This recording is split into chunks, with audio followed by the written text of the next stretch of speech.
Pendant une réunion de visioconférence, vous pourriez avoir besoin de mettre en avant un participant particulièrement intéressant. De même, vous pourriez devoir gérer d'autres utilisateurs qui risquent de perturber le bon déroulement de votre réunion.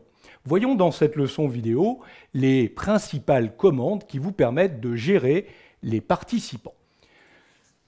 Dans notre réunion ici, je trouve que Guillaume est particulièrement intéressant et j'aimerais bien épingler la vue de son écran. Je vais donc venir regarder dans le petit bouton ici qui me permet d'afficher le volet de tout le monde et je vais, à côté de Guillaume, demander d'épingler son écran. Vous voyez qu'il prend la place principale de mon écran de visio. À tout moment, bien entendu, je pourrais décider de désépingler Guillaume qui retrouverait sa place parmi les autres miniatures des participants.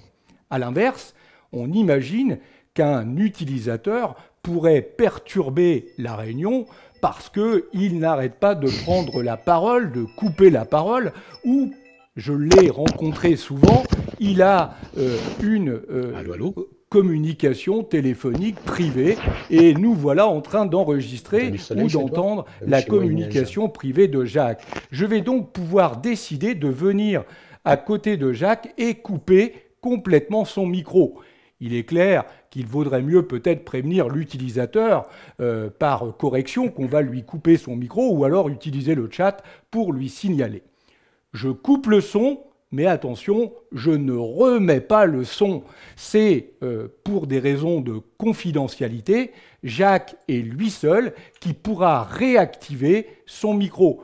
En aucun cas, je peux réactiver le micro d'un autre utilisateur, vous le comprenez.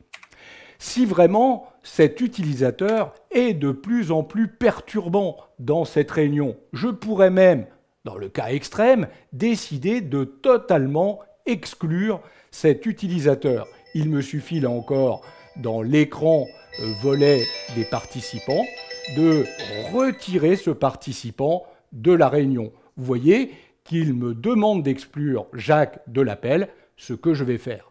Jacques a été exclu de notre réunion. Il faudra, s'il veut maintenant de nouveau participer, que je l'invite à nouveau pour qu'il puisse enfin prendre sa place dans cette réunion. Voilà comment, très simplement, on peut gérer les participants lors d'une visioconférence avec Google Meet.